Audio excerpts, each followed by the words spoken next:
ਤਾਂ ਚਿੱਠੀ ਨੇ ਕੀ ਤਬਾਹੀਆਂ ਮਚਾਈਆਂ ਨੇ ਪਿਛਲੇ 25 ਸਾਲਾਂ ਦੇ ਵਿੱਚ। ਮੇਰਾ ਖਿਆਲ ਇੰਨੇ ਸਮੇਂ ਦੇ ਵਿੱਚ ਉਹ ਲੋਕ ਜਿਹੜੇ ਬਿਲਕੁਲ ਹੀ ਨਹੀਂ ਜਾਣਦੇ ਚਿੱਠੀ ਦੇ ਨੁਕਸਾਨ, ਉਹਨਾਂ ਨੂੰ ਵੀ ਸਮਝ ਆ ਗਈ ਹੈ ਜੀ। ਪਰ ਲੱਗਦਾ ਹੈ ਐਮਪੀਆਂ ਨੂੰ ਸਮਝ ਨਹੀਂ ਆ ਰਹੀ।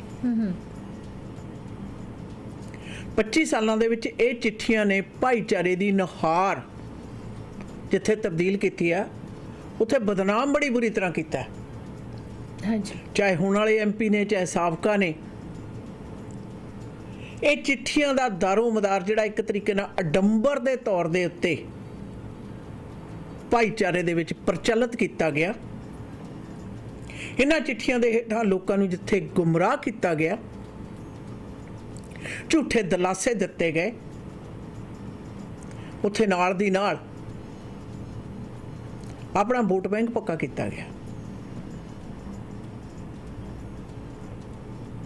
ਸ਼ਰਮ ਇਸ ਗੱਲ ਦੇ ਉੱਤੇ ਵੀ ਬੜੀ ਆਉਂਦੀ ਹੈ ਕਿ ਜਿਹੜਾ ਤੀਰ ਚੱਲ ਚੁੱਕਿਆ ਹੋਵੇ ਉਸ ਨੂੰ ਬਾਰ-ਬਾਰ ਚਲਾਉਣਾ ਔਰ ਉਹਦੀ ਬੜੀ ਨਿਸੰਗ ਤਰੀਕੇ ਨਾਲ ਚਲਾਉਣਾ। ਇੱਥੋਂ ਪਤਾ ਚੱਲਦਾ ਹੈ ਕਿ ਰਾਜਨੀਤਿਕ ਸੋਚ ਕਿੰਨੀ ਕੁ ਹੈ। ਕਿ ਲੋਕਾਂ ਦੇ ਵਿੱਚ ਖਾਸ ਤੌਰ ਦੇ ਉੱਤੇ ਸਾਡੇ ਇੱਥੇ ਨਿਊਟਨ ਦੇ ਲੋਕਾਂ ਦੇ ਵਿੱਚ ਇਹ ਧਾਰਨਾ ਜਮਾਈ ਜਾ ਰਹੀ ਹੈ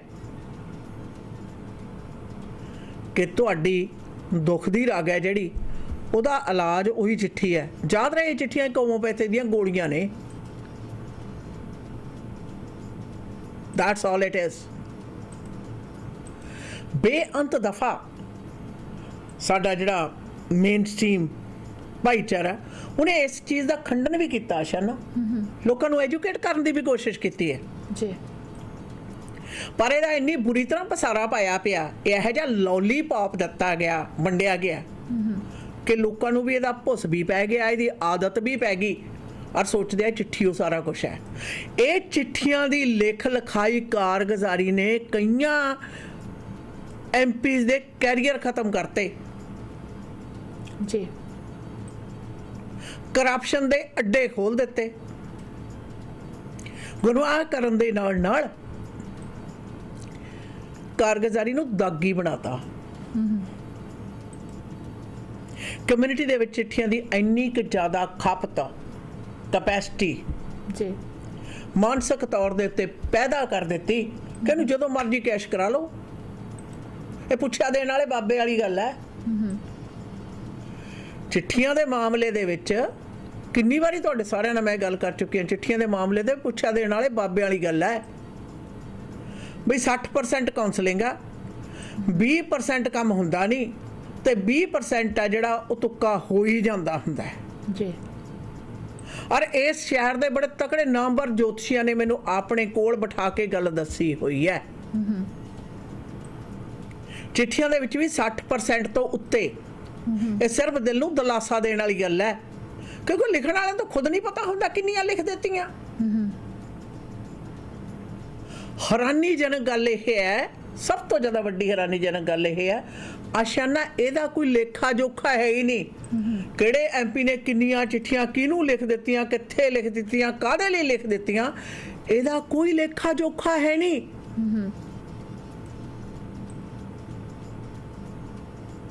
ਕੋਈ ਲੇਖਾ ਜੋਖਾ ਹੈ ਨਹੀਂ, ਪਰ ਇਹ ਵੰਡ ਹਰ ਇੱਕ ਨੂੰ ਦਿੱਤੀ ਜਾਂਦੀ ਹੈ।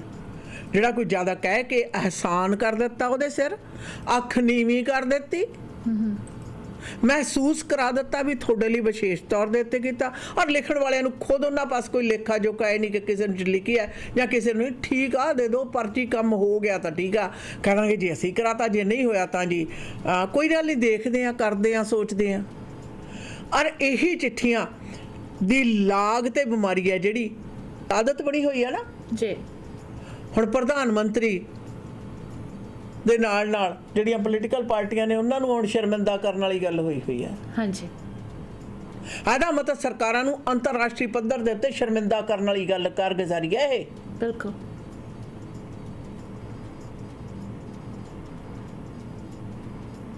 ਵਰਨਾ ਦੱਸੋ ਕਿਹੜੇ ਲੋਕ ਨੇ ਜਿਨ੍ਹਾਂ ਨੇ ਇਕੱਠੇ ਹੋ ਕੇ ਆ ਕੇ ਜੀ ਤੁਹਾਡੇ ਪਾਸ, ਔਰ ਉਹ ਕੀ ਸਾਰੀ ਕਮਿਊਨਿਟੀ ਨੂੰ ਰਿਪਰੈਜ਼ੈਂਟ ਕਰਦੇ ਨੇ? ਉਹਨਾਂ ਲੋਕਾਂ ਦਾ ਕੀ ਕਰੀਏ ਜਿਹੜੇ ਕਹਿੰਦੇ ਜੀ ਅਸੀਂ, ਸਾਨੂੰ ਲੋੜ ਨਹੀਂ ਹੈ ਇਹ ਜਿਹੇ ਲੋਕਾਂ ਦੀ ਸਾਡੇ ਪਿਛੋਕੜ ਦੇ ਮੁਲਕ ਦੀ ਕਾਰਗੁਜ਼ਾਰੀ ਦੇ ਵਿੱਚ ਦਖਲ ਅੰਦਾਜ਼ੀ ਦੇਣ ਦੀ। ਅਸੀਂ ਰਹਿਣਾ ਇਸ ਮੁਲਕ ਦੇ ਵਿੱਚ ਹੈ। ਸਾਡਾ ਜਿਹੜਾ ਮੁਲਕ ਪਿਛਲਾ ਸਾਡਾ ਉਹਦੇ ਨਾਲ ਪਿਆਰ ਹੈ, ਪਰ ਉੱਥੇ ਦਾ ਦਾਰੋ ਮਦਾਰ ਜੋ ਚਲਾਉਣਾ ਇਹ ਉਹਨਾਂ ਦੀ ਆਪਣੇ ਤੌਰ ਤਰੀਕੇ ਨੇ। ਔਰ ਨਾਲ ਇਹ ਵੀ ਕਹਿੰਦੇ ਸਿਲੈਕਟਿਵ ਥਿੰਕਿੰਗ ਨਹੀਂ ਹੁੰਦੀ, ਕਈ ਵਾਰੀ ਸਿਲੈਕਟਿਵ ਹੀਅਰਿੰਗ, ਮਤਲਬ ਦੀ ਗੱਲ ਸੁਣ ਲਈ, ਜਿਹੜੀ ਮਤਲਬ ਦੀ ਨਹੀਂ ਆ ਉਹ ਨਹੀਂ ਸੁਣ ਲਈ। ਬਿਲਕੁਲ ਹਾਂਜੀ ਉਹਨਾਂ ਸਾਫ਼ ਕਿਹਾ, ਕਹਿੰਦੇ ਜੀ ਇਹ ਤਾਂ ਸਿਲੈਕਟਿਵ ਹੀਅਰਿੰਗ ਹੋ ਗਈ। ਸੁਖ ਧਾਲੀਵਾਲ ਦੀ ਕਿਤੇ ਉਹਨੂੰ ਹਿਊਮਨ ਰਾਈਟਸ ਦਾ ਬੋਲ ਵਾਲਾ ਦਿਖਦਾ ਸੁਣਦਾ, ਕਿਤੇ ਨਹੀਂ ਦਿਖਦਾ, ਨਹੀਂ ਸੁਣਦਾ। ਮੈਂ ਉਹਨਾਂ ਨੂੰ ਫਿਰ ਇਹ ਵੀ ਗੱਲ ਕਹੀ ਵੀ ਕਈ ਸਾਰੇ MP ਨੇ, ਕਹਿੰਦੇ ਜੀ ਤੁਸੀਂ ਦੱਸੋ ਜਿਹੜੇ ਸਾਡੇ ਇੱਥੇ ਲੋਕਲ MP ਨੇ ਹੋਰ ਕਿਹਨੇ ਨਾਂ ਲਿਖਿਆ? ਕੋਈ ਵੀ ਨਹੀਂ। सही बात है, इतने सारे ਤਾਂ ਇਹ ਸਿਰਫ ਨਿਊਟਨ ਦੇ MP ਨੂੰ ਹੀ ਕਿਉਂ? ਕਹਿੰਦੇ ਕਾਰਨ ਹੈ ਜੀ, ਤੁਸੀਂ ਮੈਨੂੰ ਤਾਂ ਉਹਨਾਂ ਨੇ ਕਹਿ ਵੀ ਦਿੰਦੇ ਆ, ਕਹਿੰਦੇ ਜੀ ਤੁਸੀਂ ਤਾਂ ਜਾਣ ਕੇ ਨਹੀਂ ਮਤਲਬ ਸੁਣਨਾ ਚਾਹੁੰਦੇ, ਤੁਹਾਡੇ ਆਪਣੇ ਨੇ। ਨਾਲੇ ਵੀ ਕਹਿੰਦੇ ਤੁਹਾਡੇ ਆਪਕੇ ਤਾਂ ਆਪਣੇ ਹੈ ਨਾ, आप इसलिए नहीं सुनना चाहते।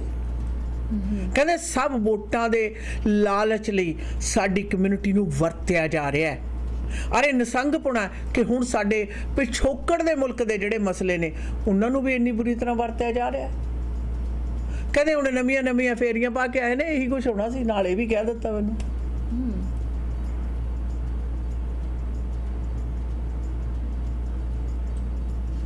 ਤੁਸੀਂ ਇਮੇਜਿਨ ਕਰ ਸਕਦੇ ਹੋ ਕਿ ਆਮ ਜਿਹੜਾ ਵਿਅਕਤੀ ਹੈ ਉਹਦੀ ਕੀ ਸੋਚ ਹੈ।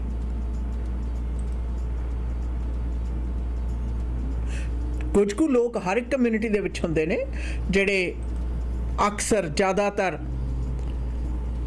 ਸੁਖ ਧਾਲੀਵਾਲ ਉਹਨਾਂ ਤੋਂ ਹੀ ਉਹਨਾਂ ਨੇ ਸਿੱਖਿਆ ਵੀ ਮੇਰੀ ਜੇਬ 'ਚ ਇੰਨੀਆਂ ਵੋਟਾਂ ਨੇ, 600 ਵੋਟਾਂ, 1000 ਵੋਟਾਂ, 1500 ਵੋਟ ਹੈ। ਐਸੇ ਕਈ ਵਾਰ 5 ਵੀ ਨਹੀਂ ਨਿਕਲਦੀਆਂ। ਹੁਣ ਮੇਰੇ ਵਰਗਾ ਬਾਹਰ ਖੜਾ ਫਿਰਦਾ ਹੋਏ, ਮੈਂ मल्टी मिलियनियर है ना, जेब च $5 भी ना हो। That's what it is। दीदी कम्युनिटी में कौन से घर है, कहाँ पर है, ये सारे पता चल जाता है। उस घर के अंदर एज कौन है, कितने लोग हैं, कितने उम्र के हैं, उनका फ़ोन नंबर क्या है, ये सारे जोड़े डाटा है ना, ये MP साहब जब लोगों के साथ बैठते हैं तो सारे अपने डाटा कलेक्ट करता रहता है। अच्छा बताओ तुम्हारे घर में कितने लोग हैं, इनका एड्रेस क्या है, इनका फ़ोन नंबर क्या है, कितने उम्र के, डेट ऑफ बर्थ क्या है, ये सारे पूछकर वो एंटर किया जाता है। उसके बाद में उनको पता चल जाता है कि इस घर के अंदर इतने वोट्स हैं, इस घर के अंदर इतने वोट्स हैं। मैं तो हैरान हूँ, MP जो कभी कौम के लिए कोई काम नहीं किए, कुछ नहीं किए, हालांकि जिनके ऊपर खुद चार्जेस लगे हुए हैं, जिन्होंने टैक्स चोरी का गिल्टी प्लीट करके और फाइन पे किए हो, वो ह्यूमन राइट्स के लिए लड़ाई कर रहा है। और पाकिस्तानी कम्युनिटी के लिए how many votes did he see, कितने वोट्स इन्होंने देखा, वहां से कितने वोट्स मिलने वाले। और हर एक दावत में, हर एक घर पे, हर एक जगह चला जाता है। मैं हैरान थी उस वीडियो में, इसको बार बार पूछा गया कि कश्मीर के सिचुएशन के बारे में आप क्यों नहीं बात करते, क्यों नहीं कुछ कहते। बट हैरान, ही डिडंट इवन केयर। उसने कश्मीर के नाम तक नहीं लिया दीदी, नाम तक उसने नहीं लिया। And then how do you expect कि वो वायलेशन राइट्स पाकिस्तानी कौम के लिए लड़ेगा? किस हिसाब से लड़ेगा? Why we are so naive that we don't know कि ये जो चलाक MPs है इनके एक्चुअली है क्या सिचुएशन, किस चीज़ के लालच है इनके पास, किस चीज़ के बारे में ये बात करना चाहते हैं, किस चीज़ के बारे में इनको, किस चीज़ की भूख है। अभी तक अगर हमारे कौम इस बात को नहीं समझ पाए हैं तो कब समझेंगे? When are they gonna learn about it? आप क्या सोचते हैं कि हम लोग नाइव हैं या हम लोग इसे समझना ही नहीं चाहते हैं? What do you think कि सिचुएशन क्या है? अच्छा ना, इमिग्रेंट भाईचारा ना ਜਿਹੜਾ, हाँ जी, ਉਹ ਅਨਸਰਟਨਟੀ ਦੇ ਵਿੱਚੋਂ ਬਹੁਤ ਜ਼ਿਆਦਾ ਗੁਜ਼ਰਦਾ ਹੈ।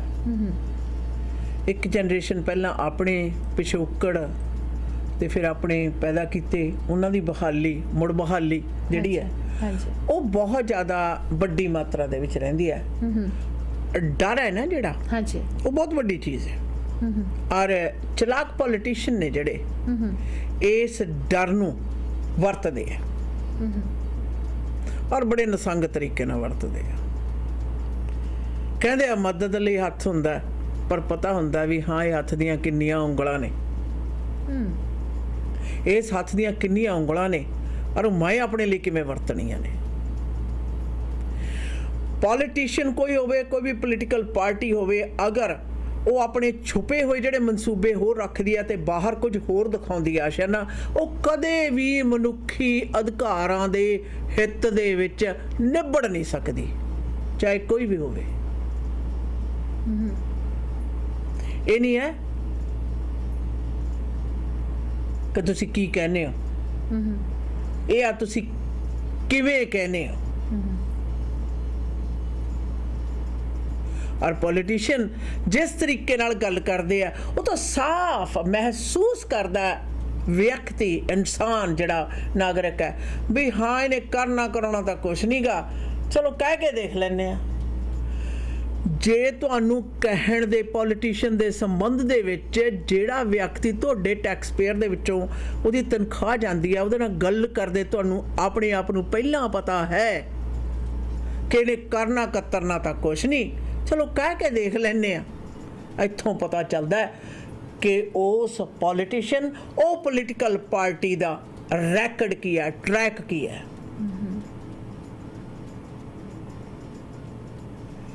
ਔਰ ਯਾਦ ਰਹੇ ਪੋਲੀਟੀਕਲ ਢਾਂਚਾ ਜਿਹੜਾ ਨਾ ਇੰਨਾ ਜ਼ਿਆਦਾ ਖਰਾਬ ਤਦੇ ਹੋਇਆ ਇਸ ਤਰ੍ਹਾਂ ਦੀਆਂ ਕਤੱਤਵਾਜ਼ੀਆਂ ਕਰਕੇ, ਚਲਾਕੀਆਂ ਕਰਕੇ। ਨਿੱਜੀਕਰਨ ਕਿਉਂ ਹੋ ਗਿਆ? ਇਹੋ ਜਿਹੇ ਲੋਕਾਂ ਨੂੰ ਦੇਖ ਕੇ ਵੀ ਦੇਖੋ ਇਹ ਚੁਣੇ ਜਾਂਦੇ ਆ, ਆਪਣੇ ਮਤਲਬ ਨੂੰ ਚੁਣੇ ਜਾਂਦੇ ਆ। ਪਿਛਲੇ 2-2.5 ਦਹਾਕਿਆਂ ਤੋਂ ਐਸੇ ਨਾ ਇਸ ਗੱਲ ਦੇ ਉੱਤੇ ਚਰਚਾਵਾਂ ਹੁੰਦੀਆਂ ਸੀ। ਪਹਿਲਾਂ ਤਾਂ ਚਾਅ ਰਿਹਾ, ਹੁਣ ਤਾਂ ਬੜਾ ਕਲੀਅਰ ਹੈ। ਹੁਣ ਤਾਂ ਪਿਛਲੇ ਮੈਂ ਦੇਖਿਆ ਵੀ 10-15 ਸਾਲਾਂ ਤੋਂ ਕਹਿੰਦੇ ਹਾਂ ਚੰਮਦੀਆਂ ਚਲਾਉਣੀਆਂ ਨੇ, ਪੋਲੀਟਿਕਸ 'ਚ ਆ ਜਾਓ, ਪੋਲੀਟੀਸ਼ੀਅਨ ਬਣ ਜਾਓ। ਪੁਰਾਣੇ ਵਕਤਾਂ ਦੇ ਵਿੱਚ ਕੋਈ ਵੀ ਵਿਅਕਤੀ ਜਿਹੜਾ ਕਮਿਊਨਿਟੀ ਐਟ ਲਾਰਜ ਦੇ ਉੱਤੇ ਕੰਮ ਦੱਬ ਕੇ ਕਰਨਾ ਚਾਹੁੰਦਾ ਸੀ ਔਰ ਪੈਸ਼ਨੇਟ ਸੀ ਲੋਕਾਂ ਲਈ ਕੰਮ ਕਰਨ ਲਈ, ਉਹੀ ਪੋਲੀਟੀਕਲ ਖੇਤਰ ਦੇ ਵਿੱਚ ਆਉਂਦਾ ਸੀ ਆਸ਼ਾ ਨਾ ਉਹਨੂੰ ਪੈਸੇ ਇਕੱਠੇ ਕਰਨ ਦੀ ਲੋੜ ਪੈਂਦੀ ਸੀ, ਨਾ ਉਹਨੂੰ ਜ਼ਿਆਦਾ ਆਪਣੇ ਆਪ ਨੂੰ ਮਸ਼ਹੂਰ ਕਰਨ ਦੀ ਲੋੜ ਸੀ, ਕਿਉਂਕਿ ਉਹਦਾ ਕੰਮ ਬੋਲਦਾ ਸੀ। ਹੁਣ ਤਾਂ ਕੈਂਪੇਨ ਫੰਡ ਇਕੱਠਾ ਕਰਨ ਨੂੰ ਪਹਿਲਾਂ ਹੀ ਵਿਕ ਜਾਂਦੇ ਨੇ। ਕੈਂਪੇਨ ਫੰਡ ਇਕੱਠਾ ਕਰਨ ਦੇ ਲਈ ਕੀ ਪਾਪੜ ਵੇਲੇ ਜਾਂਦੇ ਆ। ਕਾਰਨ ਇਹੀ ਹੈ ਕਿ ਬਾਅਦ ਦੇ ਵਿੱਚ ਉਹਨਾਂ ਕੁਝ ਕੁ ਦੇ ਹੱਥਾਂ ਦੇ ਵਿੱਚ ਖਿਡੌਣੇ ਬਣਨਾ ਹੁੰਦਾ ਹੈ।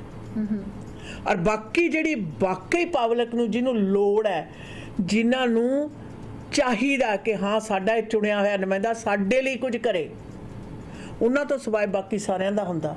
ਇਸੇ ਕਰਕੇ ਤਾਂ ਫਿਰ ਮੁਲਾਜ਼ੇਦਾਰੀਆਂ ਪਾਈਆਂ ਜਾਂਦੀਆਂ ਨੇ, ਨੇੜੇ ਹੋਣ ਦੀਆਂ ਕੋਸ਼ਿਸ਼ਾਂ ਕੀਤੀਆਂ ਜਾਂਦੀਆਂ ਨੇ, ਵਿਆਹਾਂ ਸ਼ਾਦੀਆਂ ਤੇ ਬੁਲਾਏ ਜਾਂਦੇ ਆ, ਪਾਰਟੀਆਂ ਕੀਤੀਆਂ ਜਾਂਦੀਆਂ ਨੇ, ਬੱਕਰਾ ਪਾਰਟੀਆਂ ਕੀਤੀਆਂ ਜਾਂਦੀਆਂ ਨੇ, ਖਿਲਾਉਣ ਪਿਲਾਉਣ, ਰਿਸ਼ਵਤਾਂ ਦੇਣ ਦਬਾਉਣ ਦਾ ਬਾਜ਼ਾਰ ਆ ਜਿਹੜਾ ਸਰਗਰਮ ਕੀਤਾ ਪਿਆ 10-15 ਸਾਲਾਂ 'ਚੋਂ। ਪੁਰਾਣੇ ਵਾਲਾ ਸਾਰੇ ਦਾ ਸਾਰਾ ਬਿਹਤਰ ਜਿਹੜਾ ਸਿਸਟਮ ਆ ਉਹਨੂੰ ਗਿਰਾਵਟ 'ਚ ਲਿਆਤਾ।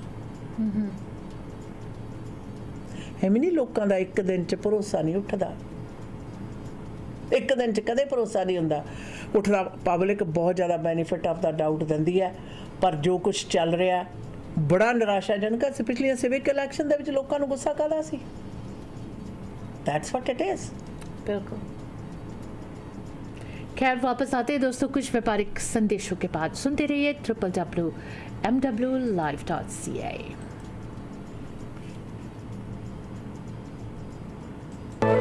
ਐਕਸਪ੍ਰੈਸ ਐਂਟਰੀ ਦੇ ਵਿੱਚ ਪੀਆਰ ਲਈ ਅਪਲਾਈ ਕਰਨਾ ਹੈ ਤਾਂ ਆਈਡੀਆ ਇਮੀਗ੍ਰੇਸ਼ਨ ਦੇ ਨਵਨੀਤ ਸ਼ਰਮਾ ਜੀ ਨੂੰ ਕਰੋ ਕਾਲ 604-597-1119 ਤੇ।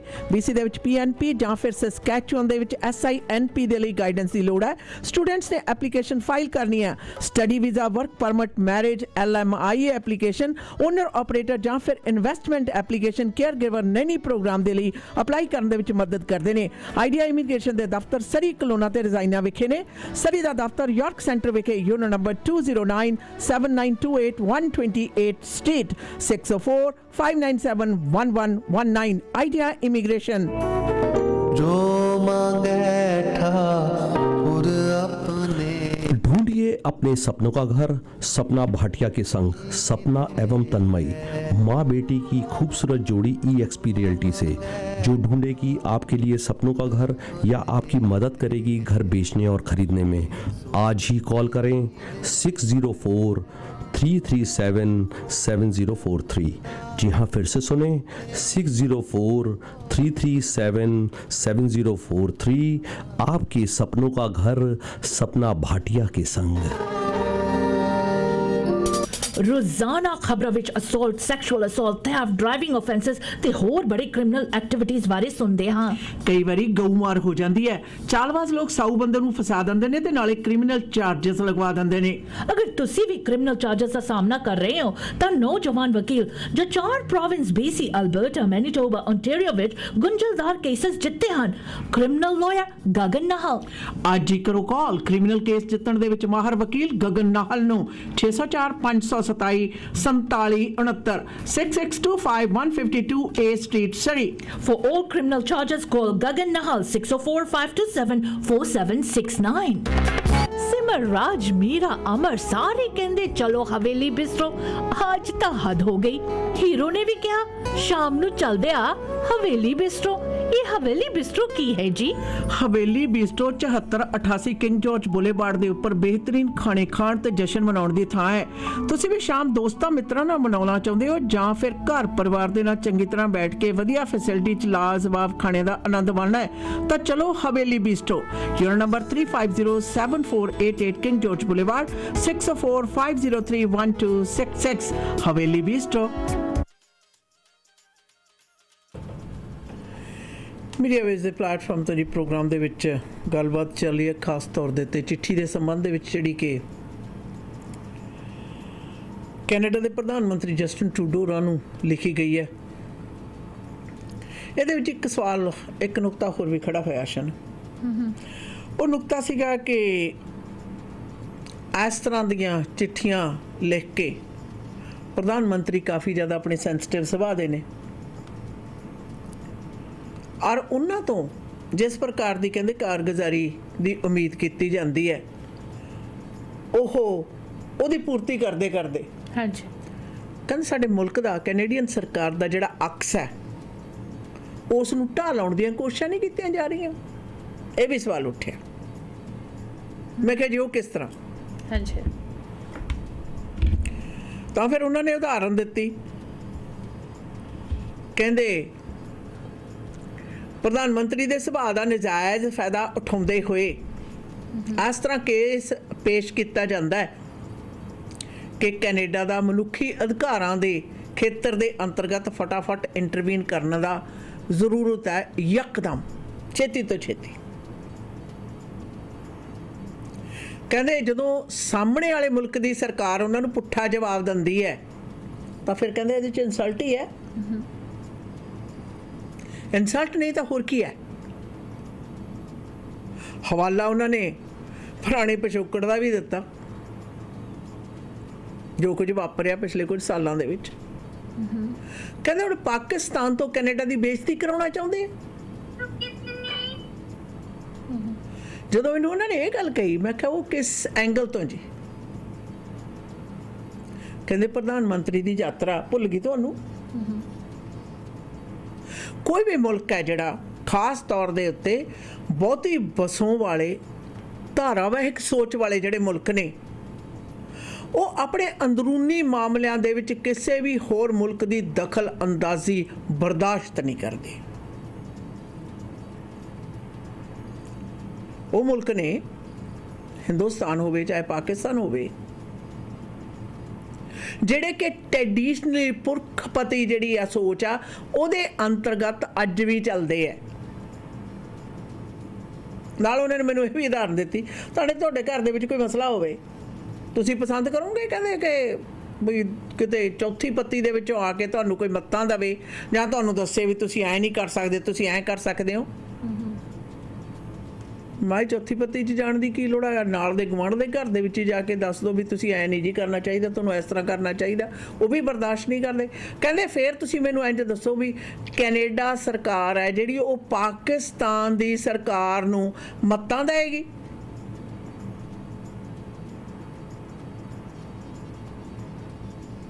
ਔਰ ਉਹ ਕਿਉਂ ਬਰਦਾਸ਼ਤ ਕਰਨਗੇ ਜਦੋਂ ਕਿ ਉਹ ਕਹਿ ਰਿਹਾ ਕਿ ਉੱਥੇ ਦੇ ਸੰਵਿਧਾਨ ਔਰ ਕਾਇਦੇ ਕਾਨੂੰਨ ਦੇ ਅੰਤਰਗਤ ਰਹਿੰਦੇ ਹੋਏ ਉਹ ਆਪਣੇ ਮਸਲੇ ਖੁਦ ਨਜਿੱਠਣ ਦੇ ਸਮਰੱਥ ਨੇ ਔਰ ਉਹ ਨਜਿੱਠ ਲੈਣਗੇ। ਤੁਹਾਨੂੰ ਫਿਕਰ ਕਰਨ ਦੀ ਜ਼ਰੂਰਤ ਨਹੀਂ ਹੈ। ਇਸ ਤੋਂ ਵੱਡੀ ਕਹਿੰਦੇ ਹੋਰ ਕੀ ਗੱਲ ਚਾਹੀਦੀ ਹੈ? वैसे दीदी अगर एमपी सुख धालीवाल पाकिस्तान के लोगों के साथ उनके दुख शेयर करना चाहते तो मैं समझ सकती थी कि चलो ठीक है, उनको दुख है कि उनके कॉन्स्टिट्यूएंट्स के जो वोटर्स हैं जो उनको वोट देते हैं उनके मुल्क पैदाइशी मुल्क में इश्यूज है। पर उठकर प्राइम मिनिस्टर को चिट्ठी लिखना, ह्यूमन राइट्स वायलेशंस के मांग करना, इंटरवीन करना, मेरे ख्याल से सुख Dhaliwal should know better. Knowledge उन्हें ज़्यादा होना चाहिए कि अपना जो मुल्क है कनाडा, जहाँ का वो एमपी बना हुआ है, जहाँ का एक राजनीतिक कुर्सी इस वक्त उस कुर्सी पे बैठता है, उस मुल्क के ह्यूमन राइट्स वायलेशंस कितने हो रहे, कितनी जगह पर प्रोटेस्ट चल रहे, रैलीज हो रहे, लोग बात कर रहे, लोग मांग कर रहे हैं। क्या इसको वो नज़र नहीं आता, वो आवाज़ नहीं सुनाई देती? किन किन चीज़ों की मांग हो रही है आजकल? दीदी मैं एवरी डे पढ़ती हूँ कि फूड बैंक्स में शॉर्टेजेस है, लोगों को खाने को नहीं मिल रहा है, सोने को जगह नहीं मिल रहा है, रेंट इतना ज़्यादा इंक्रीज हो गया है। इन बातों पर क्या ये यकीन नहीं करते? यहाँ के लोगों के बारे में कभी इनकी चालाकियाँ म्युनिसिपल इलेक्शन में देखो क्या किया कि मैं मेयर बनना, कैप्टन मैं हूँ, और ये शौक इनको कहाँ लेकर गया? शर्म की बात कि पूरे सरी में इन्हें 9,000 वोट्स नहीं मिले। सो दीज थिंग्स, अगर आप सोचो इस बारे में दीदी कि दीज थिंग्स, इस तरह की चालाकियाँ करने वाला एक एमपी चिट्ठी लिख रहा है, अपने मुल्क को तो पहले सुधार लो, फिर आप कह सकते हो कि मैंने अपने राइडिंग में अपने लोगों के लिए सारे काम कर दिए, तो now let me interfere in another countries affairs, in another countries situations. कभी कभी इंसान, वो कहते हैं ना कि इतना ज़्यादा अपने चालाकियाँ में मशरूफ़ हो जाते हैं कि उन्हें पता नहीं होता है कि मैं किस मुल्क के एमपी हूँ, किस मुल्क के एमपी हूँ मैं, किस मुल्क के लिए मुझे लड़ना चाहिए, उन्हें मालूम नहीं होता। और जब सिचुएशंस यहाँ तक पहुँच जाते हैं ना, तब पता चलता है कि जल्दबाजी में ऐसे एमपीज़ बहुत सारी गलतियाँ कर सकते हैं, बहुत सारे ऐसे काम कर सकते हैं जिसके वजह से हमें ये बात शर्म महसूस होती है कि हमारे मुल्क के एमपीज़ इस तरह के काम करना शुरू कर दिए। ये बात तो मुझे पता था कि कहीं पर दावत हो सबसे पहले इनकी हाज़िरी होती है, कहीं पर कोई सिचुएशन हो सबसे पहले इनकी हाज़िरी होती है। कहते हैं जहाँ पर खाने पीने की चीज़ें हो वहाँ ज़रूर चले जाते हैं, मुफ्त को जो मिलता है, चाहे वो मिठाइयाँ हो, पिनियाँ हो, चाय हो। भोग शादी ब्याह में जाने का मतलब ही यही होता है। नहीं तो आप मुझे बताओ, यहाँ पर तो एमएलएज़ फारिग नहीं मिलते, अपने काम में मशरूफ़ होते हैं, अपने काम में लगे रहते हैं। कभी इस मसले में, इस सिचुएशन में हॉस्पिटल के लिए सारे एमएलएज़ से जब बात करो, they have a plan, they have a picture, they talk about it. लेकिन हमारे एमपी सुख धालीवाल से पूछो कि इनके सरकार हमारे लोगों के लिए, छत के लिए क्या कर रहे हैं, व्हाट आर दे डूइंग? कितने ह्यूमन राइट्स वाले लोगों की बातें इस एमपी ने सुना है, कितने लोगों से बात की है? बीसी ह्यूमन राइट्स वाले रोज़ाना शिकायत मेरे पास लेकर आते हैं इनकी। क्या ये लोग इंसान नहीं है? जो आपको वोट्स देते हैं, जिससे आप वोट्स लेकर अपने राजनीति चालाकियां खेलते हो, ये इंसान नहीं है? इनके दुख दर्द आपको समझ नहीं आते? या फिर आप एक चौधरी की तरह एक महफिल में बैठे लोगों ने अगर कह दिया कि ये कर दो, बगैर सोचे समझे और पाकिस्तानी कम्युनिटी से राय लिए बगैर चिट्ठियां लिखना शुरू कर दो, ये कहाँ की इंसाफ है?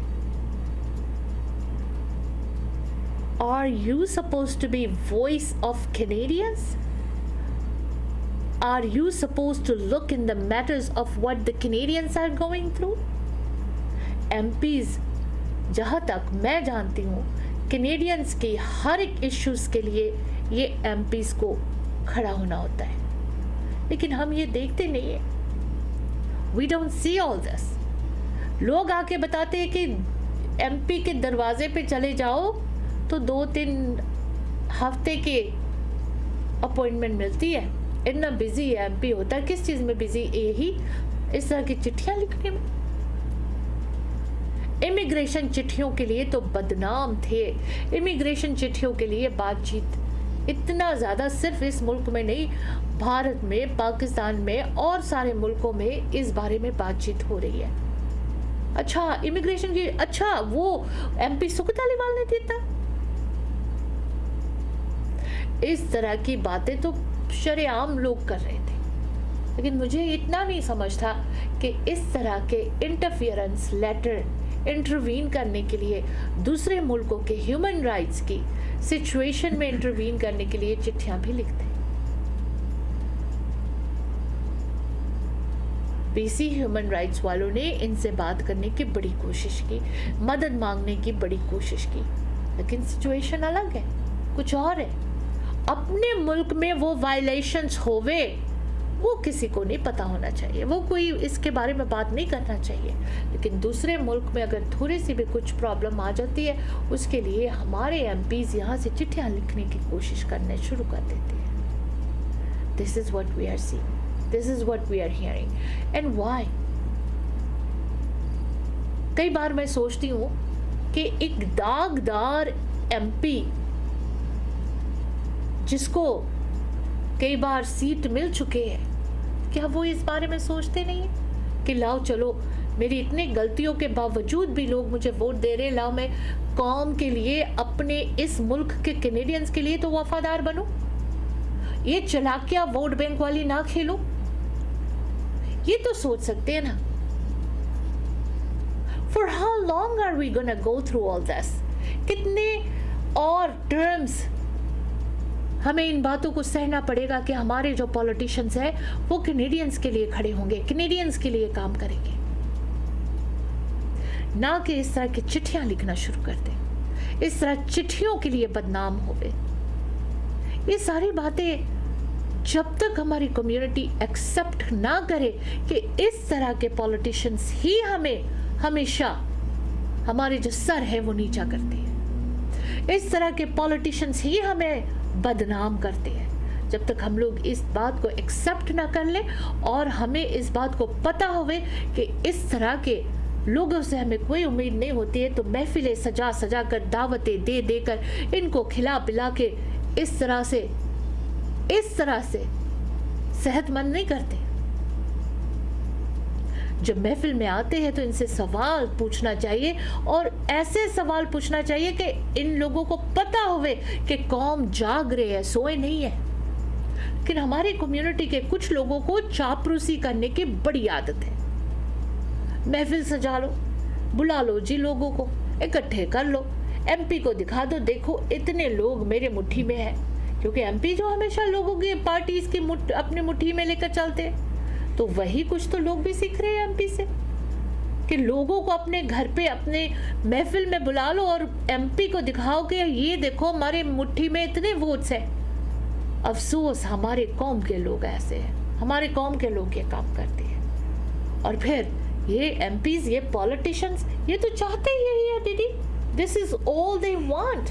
ਇਹ ਨਾ ਆਸ਼ਾ ਨਾ ਟ੍ਰੈਂਡ ਚੱਲ ਗਿਆ। ਹਾਂਜੀ, ਇਹ ਟ੍ਰੈਂਡ ਚੱਲ ਗਿਆ, ਔਰ ਇਸ ਤਰ੍ਹਾਂ ਦੇ ਜਿਹੜੇ ਪੋਲੀਟੀਸ਼ੀਅਨ ਨੇ ਨਾ, ਇਹਨਾਂ ਨੇ ਫਿਰ ਆਪਣੇ ਜਿਹੜਾ ਸੈਕੰਡ ਫੇਸ ਆਉਂਦਾ, ਉਸ ਤੋਂ ਥੱਲੇ ਫੇਸ ਆਉਂਦਾ, ਉਹਦੇ ਵਿੱਚ ਕਾਰਗੁਜ਼ਾਰੀ ਇਹੀ ਰੱਖੀ ਹੋਈ ਹੈ ਕਿ ਇਕੱਠੇ ਕਰ ਲਓ, ਇਕੱਠਾ ਕਰਕੇ ਦਿਖਾਓ ਵੀ ਦੇਖਿਆ ਬੜੇ ਥੋੜੇ ਜਿਹੇ ਟਾਈਮ ਦੇ ਵਿੱਚ ਇੰਨੇ ਬੰਦੇ ਇਕੱਠੇ ਕਰ ਲਏ। ਔਰ ਪੋਲੀਟੀਸ਼ੀਅਨ ਬੰਦਿਆਂ ਦੀ ਗਿਣਤੀ ਵੋਟਾਂ ਦੇ ਰੂਪ ਦੇ ਵਿੱਚ ਕਰਦੇ ਆ। ਮੈਨੂੰ ਇੱਕ ਬੰਦੇ ਦੀ ਗੱਲ, ਤੁਸੀਂ ਵੀ ਉੱਥੇ ਨਾਲ ਸੌ, ਮੈਨੂੰ ਬੜੀ ਚੰਗੀ ਤਰ੍ਹਾਂ ਯਾਦ ਹੈ। ਕਹਿੰਦੇ ਉਹ ਬੰਦਾ ਸੁਖ ਧਾਲੀਵਾਲ ਉਹਨਾਂ ਦਾ ਹਵਾਲਾ ਦਿੰਦੇ, ਕਹਿੰਦੇ ਉਹ ਹਮੇਸ਼ਾ MP ਬਣਦਾ ਹੈ, ਉਹਦਾ ਰਾਜ਼ ਹੈ। ਮੈਂ ਕਿਹਾ ਜੀ ਹਾਂ ਦੱਸੋ ਕੀ ਰਾਜ਼ ਹੈ। ਕਹਿੰਦੇ ਜਦੋਂ ਇਲੈਕਸ਼ਨ ਹੋ ਜਾਂਦੀ ਹੈ ਰਿਜ਼ਲਟ ਨਾਲ ਹੀ ਕੈਂਪੇਨ ਸ਼ੁਰੂ ਕਰ ਲੈਂਦਾ ਹੈ, ਕਹਿੰਦੇ ਅਗਲੀ ਇਲੈਕਸ਼ਨ ਦੀ। अच्छा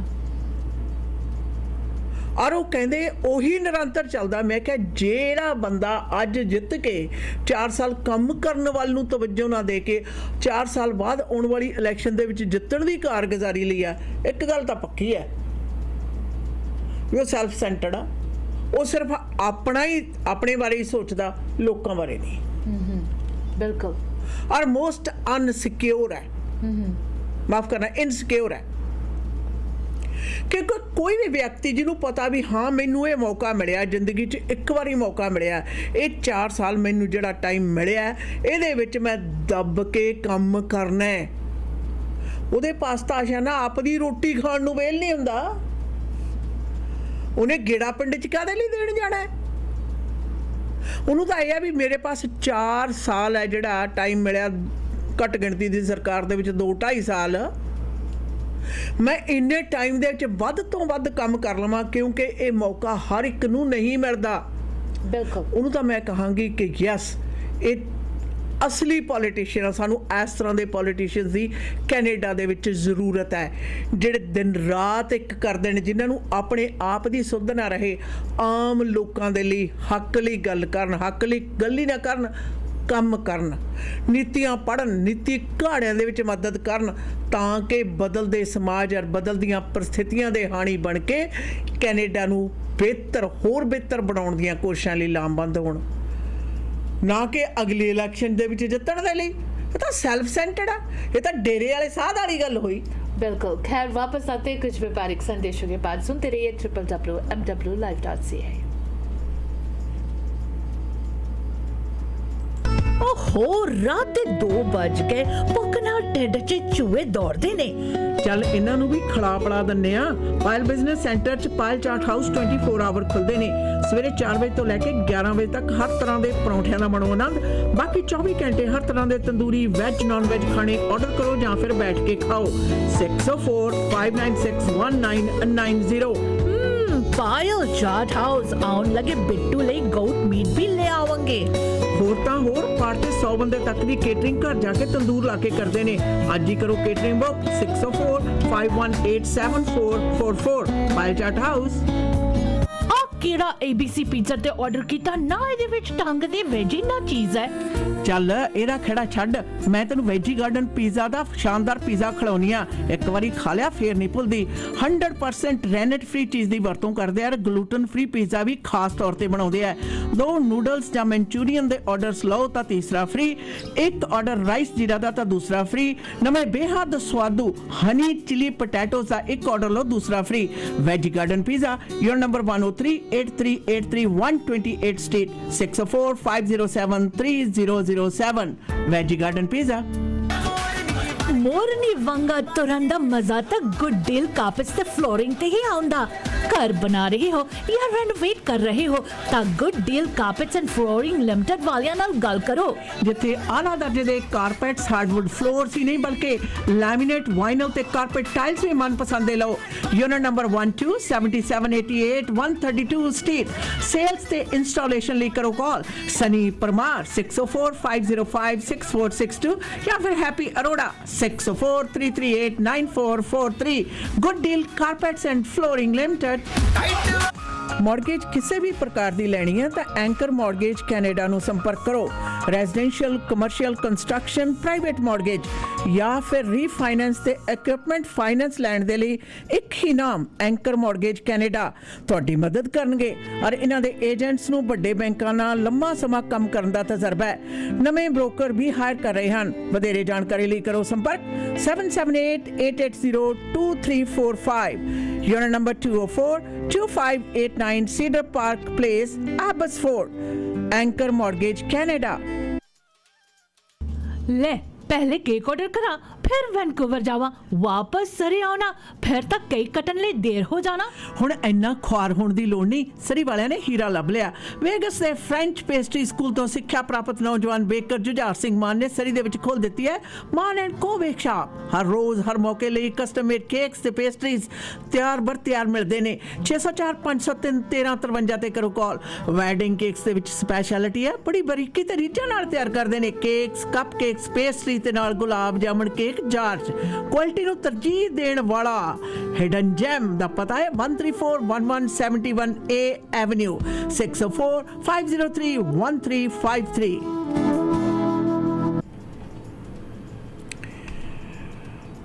ਮੀਡੀਆ ਵੇਸ ਦੇ ਪਲੇਟਫਾਰਮ ਤੋਂ ਜੀ ਪ੍ਰੋਗਰਾਮ ਦੇ ਵਿੱਚ ਅੱਜ ਆਸ਼ਾਨਾ ਦੀ ਲਿਖੀ ਹੋਈ ਚਿੱਠੀ ਹੈ ਨਾ ਜਿਹੜੀ हाँ जी ਗੁਜ਼ਾਰਿਸ਼ ਹੈ ਜੀ ਸਾਰੇ ਜਣੇ ਪੜ੍ਹਨ ਇਸ ਚਿੱਠੀ ਨੂੰ। ਸਿਰਫ ਸਾਡੇ ਪਾਕਿਸਤਾਨੀ ਭਾਈਚਾਰਾ ਨਹੀਂ ਬਲਕਿ ਸਾਰੇ ਜਣੇ ਪੜ੍ਹਨ ਇਸ ਚਿੱਠੀ ਨੂੰ ਕਿਉਂਕਿ ਚਿੱਠੀ ਦੇ ਲਿਖਣ ਦੇ ਪਿੱਛੇ ਜਿਹੜੀ ਮਨਸ਼ਾ ਹੈ ਨਾ हाँ जी ਉਹਦੇ ਉੱਤੇ ਸਵਾਲ ਉਠਾਏ ਗਏ ਹੈ ਔਰ ਸਾਡਾ ਫਰਜ਼ ਬਣਦਾ ਹੈ ਕਿਉਂਕਿ ਬਹੁਤ ਲੰਮਾ ਸਮਾਂ ਤੱਕ ਜੋ ਕਹਿੰਦੇ ਰਹੇ ਉਸ ਨੂੰ ਸੁਣ ਕੇ ਸੱਚ ਮੰਨਦੇ ਰਹੇ।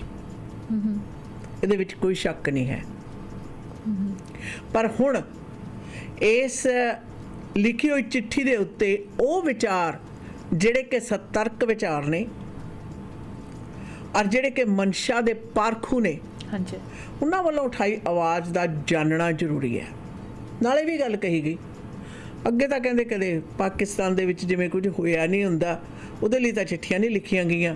ਇਸ ਚਿੱਠੀ ਦੀ ਟਾਈਮਿੰਗ ਦੇਖੋ हाँ जी ਟਾਈਮਿੰਗ ਦੇਖੋ ਕਹਿੰਦੇ ਇਸ ਤਰ੍ਹਾਂ ਲੱਗਦਾ ਹੈ ਕਿ ਇਸ ਚਿੱਠੀ ਦੇ ਵਿੱਚ ਲਿਬਰਲ ਪਾਰਟੀ ਦੇ ਐਮਪੀਜ਼ ਨੇ ਜਿਹੜੇ ਉਹਨਾਂ ਨੇ ਆਪਣੀਆਂ ਵੋਟਾਂ ਨੂੰ ਬੰਨਣ ਲਈ ਤੇ ਜੋ ਹਨ ਉਹਨਾਂ ਨੂੰ ਬੰਨੀ ਰੱਖਣ ਦੇ ਆਗਾਮੀ ਅਗਲੇ ਸਾਲ ਦੇ ਵਿੱਚ ਆ ਰਹੀ ਇਲੈਕਸ਼ਨ ਦੇ ਲਈ ਤਰਲਾ ਹੈ। ਕਹਿੰਦੇ ਐਮਪੀਜ਼ ਦਾ ਪਾਕਿਸਤਾਨੀ ਭਾਈਚਾਰੇ ਦੀਆਂ ਵੋਟਾਂ ਆਪਣੇ ਹੱਕ ਦੇ ਵਿੱਚ ਬੰਨਣ ਦੇ ਲਈ ਕਹਿੰਦੇ ਤਰਲਾ ਹੈ वाओ ਕਿਉਂਕਿ ਵਿਰੋਧੀ ਧਿਰ ਦਾ ਪ੍ਰੈਜ਼ੈਂਟ ਜਿਹੜਾ ਮੁਖੀ ਹੈ ਉਹ ਕਾਫੀ ਜ਼ਿਆਦਾ ਪੈਸ਼ਨੇਟ ਵੀ ਹੈ ਅਗਰੈਸਿਵ ਵੀ ਹੈ।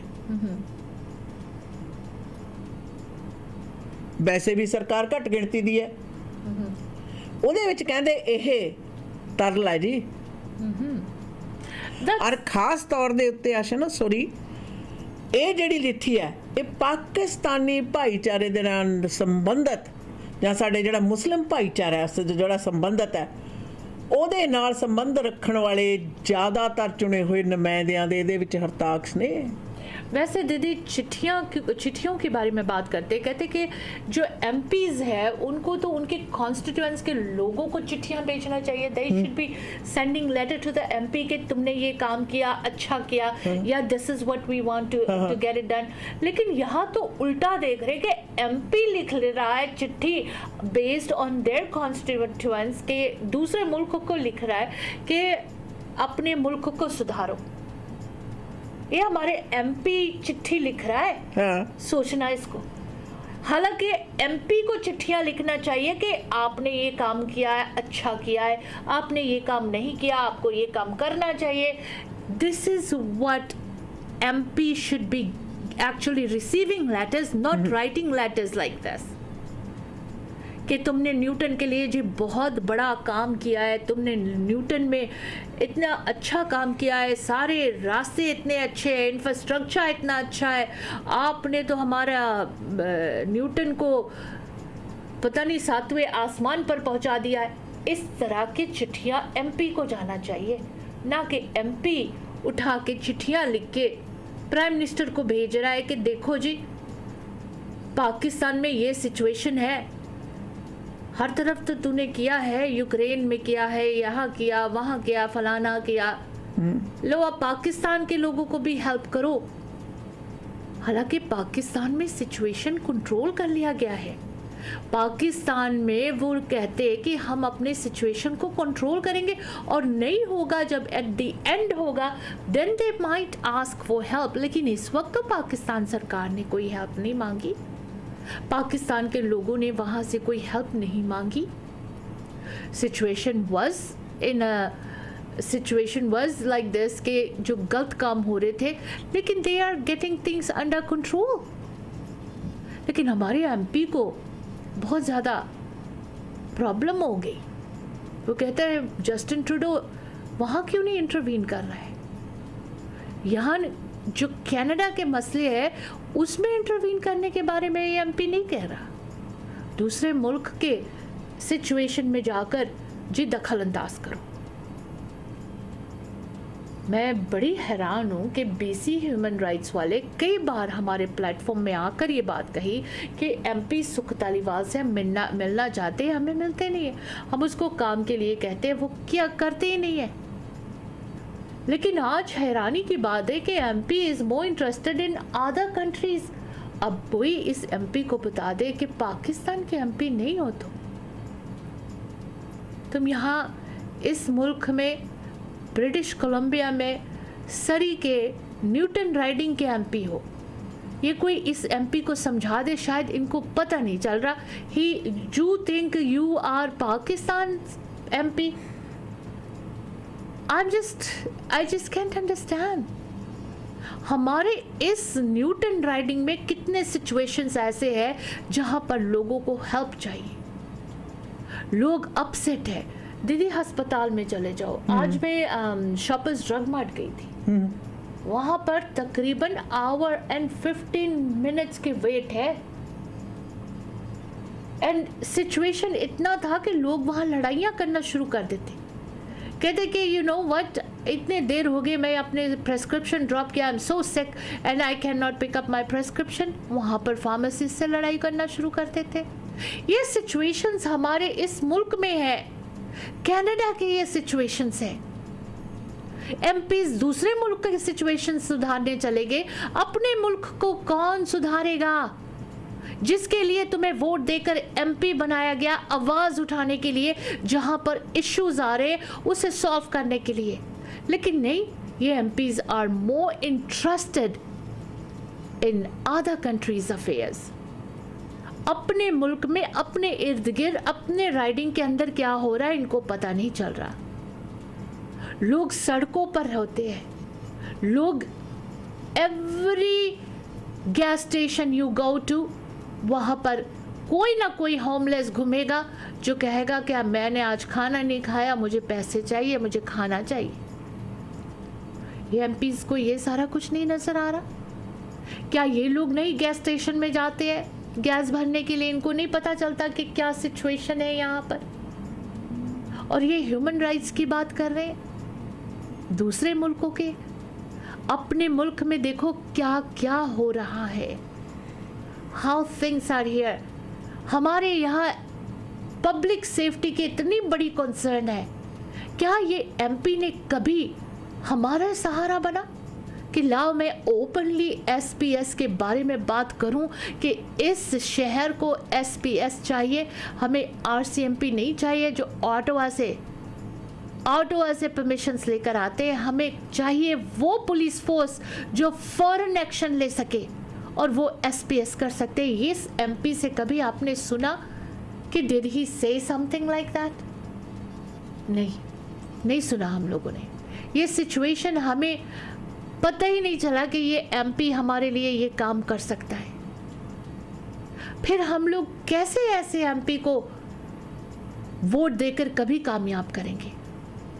आपने बिल्कुल सही कहा कि ये सोच रहा है कि इस राइडिंग में पाकिस्तानी पॉपुलेशन जो है, जो वोटर्स है, उनको लिए मैं जल्दी से जल्दी एक्शन लूं। लेकिन कभी कभी कहते हैं कि इतने जल्दी एक्शन लेना बैकफायर भी हो जाता है। And that's what happened. ਅੱਛਾ ਨਾ ਤਰਾਸਦੀ ਪਤਾ ਕੀ ਹੈ? ਹਾਂਜੀ। ਐਸੇ ਗੱਲ ਦੀ ਹੈ, हाँ ਜਦੋਂ ਕੋਈ ਵੀ ਪੋਲੀਟੀਸ਼ੀਅਨ ਮੌਕਾ ਦੇਖ ਕੇ ਹਾਂ। ਉਸ ਮੌਕੇ ਦਾ ਆਪਣੇ ਵੋਟ ਲਈ ਫਾਇਦਾ ਉਠਾਉਣ ਦੀ ਕਾਹਲੀ ਕਰਦਾ ਹੈ, हाँ जी। ਤਾਂ ਕਾਹਲੀ ਅੱਗੇ ਤਾਂ ਟੋਏ ਹੁੰਦੇ ਆ। 150 ਸਾਲ ਪੁਰਾਣੇ ਮੁਲਕ ਦੇ ਵਿੱਚ ਦਰਪੇਸ਼ ਆ ਰਹੀਆਂ ਸਮੱਸਿਆਵਾਂ ਬਾਰੇ ਦੂਰ ਅੰਦੇਸ਼ੀ ਨਾਲ ਸੋਚੋ। ਪੈਂਡੈਮਿਕ ਤੋਂ ਬਾਅਦ ਸਾਡੇ ਮੁਲਕ ਦੇ ਵਿੱਚ ਹਰ ਸੂਬੇ ਦੇ ਵਿੱਚ ਸਾਂਭੋ ਸੰਭਾਲ ਦਾ ਕਿੰਨਾ ਕਾਓਸ ਪੈਦਾ ਹੋਇਆ। ਔਰ ਅਸੀਂ ਉਹਨਾਂ ਮੁਲਕਾਂ ਦੀ ਗੱਲ ਕਰਦੇ ਹਾਂ ਹਾਂਜੀ। ਜਿਹੜੇ ਸਦੀਆਂ ਤੋਂ ਨੇ ਔਰ ਜਿੱਥੇ ਬੇਅੰਤ ਵਸੋਂ ਹੈ, ਉਹਨਾਂ ਦੀਆਂ ਮਸਲੇ, ਉਹਨਾਂ ਦੀਆਂ ਸਮੱਸਿਆਵਾਂ ਦਾ ਕੰਪੈਰੀਜ਼ਨ ਇੱਥੇ ਨਾਲ ਨਹੀਂ ਹੋ ਸਕਦਾ। ਬਿਲਕੁਲ। ਔਰ ਉਸ ਦੀ ਸੰਭੋ ਸੰਭਾਲ ਤੇ ਉਹਦੇ ਤੇ ਦਾਇਰੋ ਮਦਾਰ ਹੈ ਜਿਹੜਾ ਉੱਥੇ ਦਾ, ਉੱਥੇ ਦੇ ਸੰਵਿਧਾਨ ਨੂੰ ਕੰਮ ਕਰਨ ਦਿਓ। Have some respect. ਅਸੀਂ ਚਾਹੁੰਦੇ ਹਾਂ ਸਾਡੇ ਕੈਨੇਡੀਅਨ ਸੰਵਿਧਾਨ ਦੀ ਰਿਸਪੈਕਟ ਦੁਨੀਆ ਦੇ ਉੱਤੇ ਹੋਵੇ, ਚਾਰਟਰ ਆਫ ਰਾਈਟਸ ਦੀ ਦੁਨੀਆ ਦੇ ਉੱਤੇ ਹੋਵੇ, ਪਰ ਉਹ ਕੈਨੇਡਾ ਦੀ ਧਰਤੀ ਦੇ ਉੱਤੇ ਲਾਗੂ ਹੈ। ਕੈਨੇਡਾ ਦਾ ਸੰਵਿਧਾਨ ਹੈ ਜਿਹੜਾ ਉਹ ਭਾਰਤ ਵਿੱਚ, ਪਾਕਿਸਤਾਨ ਦੇ ਵਿੱਚ ਜਾਂ ਅਫਗਾਨਿਸਤਾਨ ਜਾਂ ਕਿਸੇ ਵੀ ਦੁਨੀਆ ਦੇ ਹੋਰ ਮੁਲਕ ਦੇ ਵਿੱਚ ਉਹ ਲਾਗੂ ਨਹੀਂ ਹੋ ਸਕਦਾ। ਇਸੇ ਕਰਕੇ ਉਸ ਮੁਲਕ ਦਾ ਸੰਵਿਧਾਨ ਹੈ ਜੀ। ਔਰ ਇਹੋ ਜਿਹੀਆਂ ਗੱਲਾਂ ਦੇ ਨਾਲ ਆਪਣੇ ਮੁਲਕ ਦੀ, ਕੈਨੇਡਾ ਦੀ ਅੰਤਰਰਾਸ਼ਟਰੀ ਪੱਧਰ ਦੇ ਉੱਤੇ ਜਿਹੜੀ ਸ਼ਾਖ ਹੈ ਨਾ, ਉਹਨੂੰ ਠੇਸ ਵੀ ਵੱਜਦੀ ਹੈ।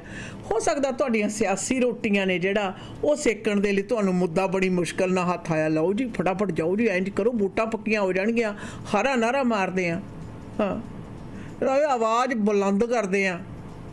ਆਵਾਜ਼ ਬਹੁਤੀ ਜ਼ਿਆਦਾ ਬੁਲੰਦ ਕਰਨੀ, ਰੌਲਾ ਹੋ ਵੀ ਨਿਬੜਦਾ ਜੇ ਉਹਦਾ ਅਸਰ ਕੋਈ ਨਹੀਂ।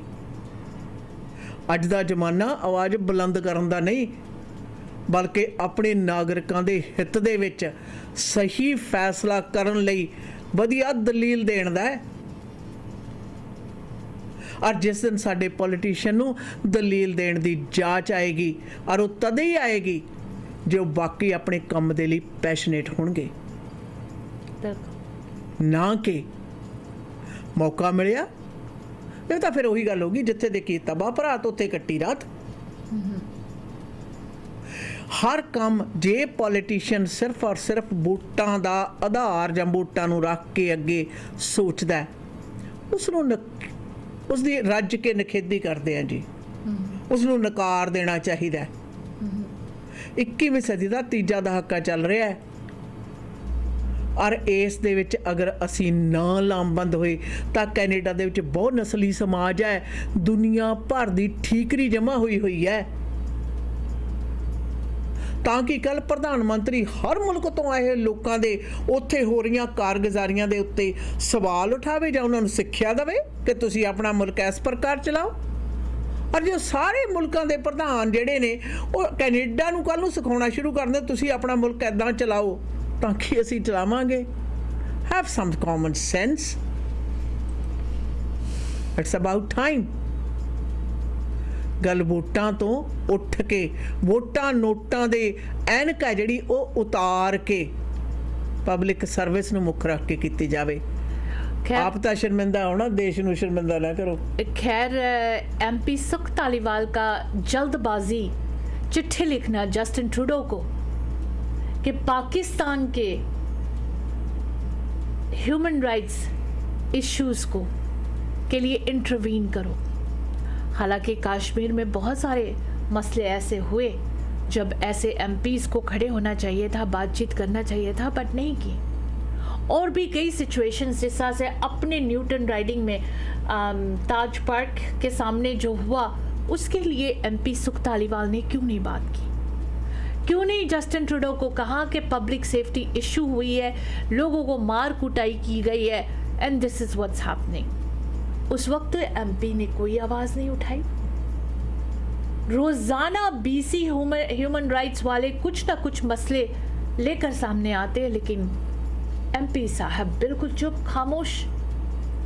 क्या पाकिस्तान के सिचुएशन के बारे में ये चिट्ठी लिखना सुख तालीवाल की चालाकियां थी वोट बैंक के लिए, या ये चिट्ठी इनके लिए भारी पड़ जाएगी? खैर, इसी के साथ दीजिएगा इजाजत। Until next time, good bye and be safe. Programme ਦੇ ਸਮਾਂ ਤੇ ਸੋਚ ਸਾਂਝੀ ਕਰਨ ਲਈ ਤੁਹਾਡਾ ਸਾਰਿਆਂ ਦਾ ਬਹੁਤ ਬਹੁਤ ਧੰਨਵਾਦ।